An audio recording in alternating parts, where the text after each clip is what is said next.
चोर आया था चोरी करने और अपनी जान से हाथ धो बैठा। जी हाँ, कुछ ऐसा ही वाकया पेश आया आसिफ नगर पुलिस हदूद में, जहां एक ज़ेर तामीर बिल्डिंग में एक चोर मोबाइल फोन चोरी कर रहा था। इस ज़ेर तामीर बिल्डिंग में दो मजदूर सो रहे थे। उन्होंने कुछ आवाज सुनकर उठ गए और चोर को पकड़ने की कोशिश की, जिस पर चोर ने उन पर चाकू से हमला कर दिया। अपने आप को बचाने की कोशिश में इन दो मजदूरों ने भी उस चोर पर हमला कर दिया, जिसके नतीजे में उस चोर की मौत हो गई। उसी वक्त इस वाकये की इत्तला उन मजदूरों ने डायल 100 पर पुलिस को दी, जिस पर डीसीपी वेस्ट जोन ने प्रेस कॉन्फ्रेंस के जरिए सारी तफसीलात बयान की। 3 o'clock टाइम में एक कंस्ट्रक्शन साइट है, एक इधर हमारा ये नजदीक एरिया में, इधर गुड़मलकापुर एंड आसिफ नगर बॉर्डर में आते कंस्ट्रक्शन साइट में ये सनवर शेख एंड सलीम शेख दोनों मेशन है। ये लोग बिहार है, वेस्ट बंगाल से आए, इधर काम कर रहे 6 महीने से उधर। नाइट टाइम वो लोग सो गया, सेलफोन बाजू रख के सो गया, एक दोनों बाजू सो गए दोनों नीचे। एक अफेंडर आया तो सेलफोन लेने के टाइम में साउंड आया, वो लोग कुछ गिर गए, साउंड आया तो इमीडिएटली एक ये शेख सनवर शेख क्या हुआ, उनको पाम पकड़ने के बाद उनके पास नाइफ है ये अफेंडर के पास। अभी अफेंडर अभी तक आइडेंटिफाई नहीं हुआ। नाइफ होते उनके ऊपर अटैक करे तो उन्होंने ऐसा एस्केप हुआ।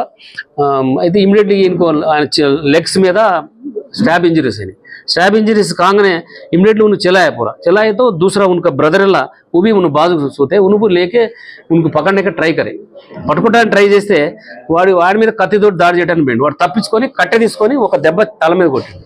ఎవరు ఈ సలీం షేక్ కొట్టేసి వాడు కింద పడగానే చేతులు కట్టేశారు। వాళ్ళు కట్టేసి పోలీస్ స్టేషన్కి 100 డైల్ కాల్ చేశారు। ఇమీడియట్గా 100 డైల్ కాల్ చేస్తే 310కి పోలీస్ 100 డైల్ పోయింది। ఆడికి పోయి వాడికి హెడ్ ఇంజరీ అయింది కదా, రక్తం కారుతుంటే హాస్పిటల్ తీసుకుపోయారు। హాస్పిటల్లో డిసీజ్ ఆక్బ్లిక్ ఎక్యూజ్డ్, ఈజ్ ద ఎక్యూజ్డ్। ఎందుకంటే సెల్ ఫోన్ దొంగతనం చేయడానికి వచ్చిండు।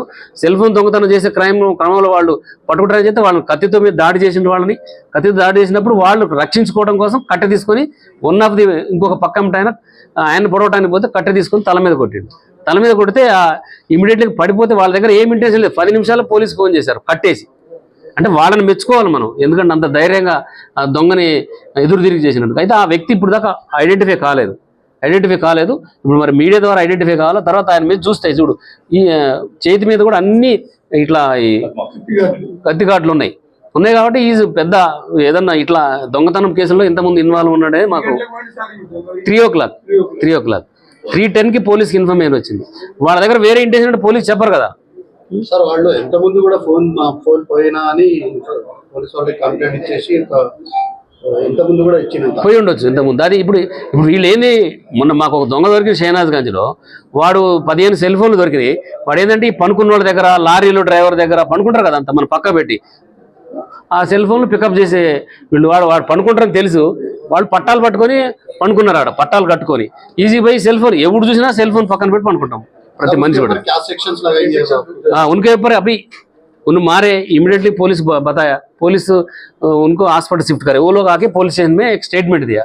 उनके स्टेटमेंट के बारे में उन्होंने सेल फोन एक अफेंड దొంగ వచ్చిండాడికి మేము రక్షించుకునే టైంలో మా మీద అటాక్ చేస్తే మేము కొట్టినాము, తర్వాత పోలీసు వాళ్ళకి పట్టించినాము। ఇప్పుడు దొంగే కొట్టిండు కాబట్టి వాళ్ళ మీద నైఫ్ మీద అటాక్ చేసింది కాబట్టి రాబరీ కేసు పెట్టాము, చనిపోయిన మీద రాబరీ ప్లస్ అది 447 ఎవరైనా ఇంట్లోకి పోతే 447 పెడతాం కదా, తర్వాత 307 కేసు। రెండో వ్యక్తిని కూడా పట్టుకోవడానికి పోతే ఆయన కూడా చంపడానికి పోయిండు కదా, ఆయన మీద 307 పెట్టాము। ఎవరి మీద?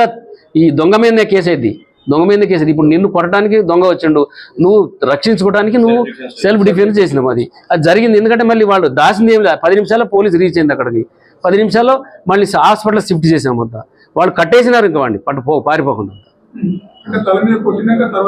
కట్టేసినారు। ఉస్మాన్ హాస్పిటల్ చనిపోయాడు। ఆడిపోయిన తర్వాత హాస్పిటల్లో చనిపోయాడు, హెడ్ ఇంజరీ తోటి చనిపోయాడు। ఎందుకంటే దీంట్లో వీళ్ళకి ఇంజురీ అయింది వీళ్ళకి, తర్వాత వీళ్ళ సెల్ ఫోన్, ఎందుకంటే వీడు అన్నోన్ పర్సన్, ఆడిపోయే అవసరం ఏమొచ్చింది, వీడోడో తెలదు, ఇప్పుడు దాకా ఐడెంటిఫై కాలే మనకి। అది ఇది మర్డర్ కాదు, ఇది వాళ్ళ సెల్ఫ్ డిఫెన్స్ లో అయినా ఏం లేవు। వాళ్ళు పాపం 6 months నుంచి మంచిగా కూలి పని చేసుకున్న వాళ్ళు, ఇక్కడ మేషన్ పని చేస్తారు అంతా వాళ్ళు వాళ్ళకి వీడికి ఇప్పుడు ఐడెంటిఫై అయితే అప్పుడు తెలిసింది నిజంగా ఏమైనా సంబంధం లేదంత మొత్తం. ఆ స్టోరీ ఇప్పుడు ఏ కేసు రిజిస్టర్ అయినా కూడా రేపు కొత్త స్టోరీ అయితే కొత్తది ముందు కొత్తది కాదంతా. ఇప్పుడు వీళ్ళు చెప్తున్నారు, వీళ్ళు ఇచ్చిన కంప్లైంట్ మీద చేసినాము, అవతల వ్యక్తి మనకు ఐడెంటిఫై కాలేదు. అది దాని తర్వాత ఇంకొకటి కూడా మీ అందరికి కూడా చెప్పాల్సింది ఏంటంటే, ఇప్పుడు మనం నైట్ బాగా చెక్ చేస్తున్నాము. ఇప్పుడు చాలామంది ఈ అన్నీ కూడా సెల్ ఫోన్లకి అలా దొంగతనాలకు అలవాటు పడ్డోళ్ళు ఏంటంటే, ఈ గంజాయికి అలవాటు పడ్డోళ్ళు, డ్రింకింగ్ అలవాటు పడ్డోడు, వాడికి వచ్చే 1000-2000 రూపాయల కోసము సెల్ ఫోన్ దొంగ కూడా కత్తి తీసుకొని వస్తే ఏం చేయాలి?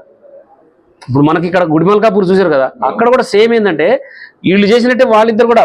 ఇప్పుడు మనం ఆ పిల్లల్ని ఎగ్జామ్ చేసినప్పుడు వాడు పట్టుకుండు, ఎవరు ఒక వన్ ఆఫ్ ది వ్యక్తి గుడిమల్కాపూర్ మర్డర్లో పట్టుకుంటే పక్కమ్మటోడు వచ్చి పొడిచిండు వీళ్ళు. వాళ్ళిద్దరి దగ్గర నైఫ్స్ ఉన్నాయి వాళ్ళ దగ్గర. సెల్ ఫోన్ దొంగలు కూడా కత్తి పట్టుకొని వస్తుంది కాబట్టి వాళ్ళ మీద ఏ యాక్షన్ తీసుకోవడానికి పోలీసు వెనకాడదు. అవసరం ఉంటే ఫైరింగ్ కూడా చేస్తాం. అర్థమైందా? ఫైరింగ్ అంటే మమ్మల్ని మరి కత్తి పట్టుకొని నిన్న నైట్ లో ఏ లేదు లేదు అదే లేదు.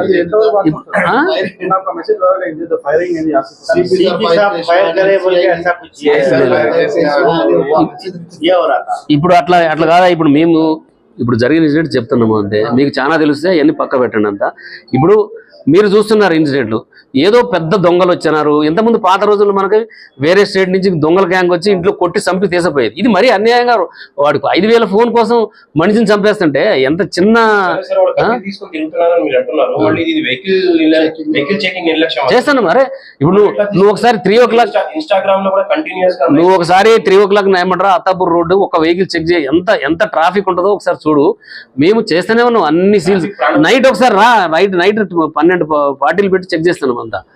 आप लोग हायर ऑफिसर से आपको इंस्ट्रक्शन देते हैं, लेकिन जो छोटे ऑफिसर्स रहते हैं वो लोग फॉर्मेलिटीज को करते हैं. नहीं एवरी डे इंस्पेक्टर रहते मैं भी एवरी अल्टरनेट डे मैं एक सार एडिशनल डीसीपी का रह रहे मैं रह रहा नहीं ऐसा नहीं कई बार ऐसा नहीं पुराना अभी तो नहीं कर रहे, अभी सीरियसली कर रहे।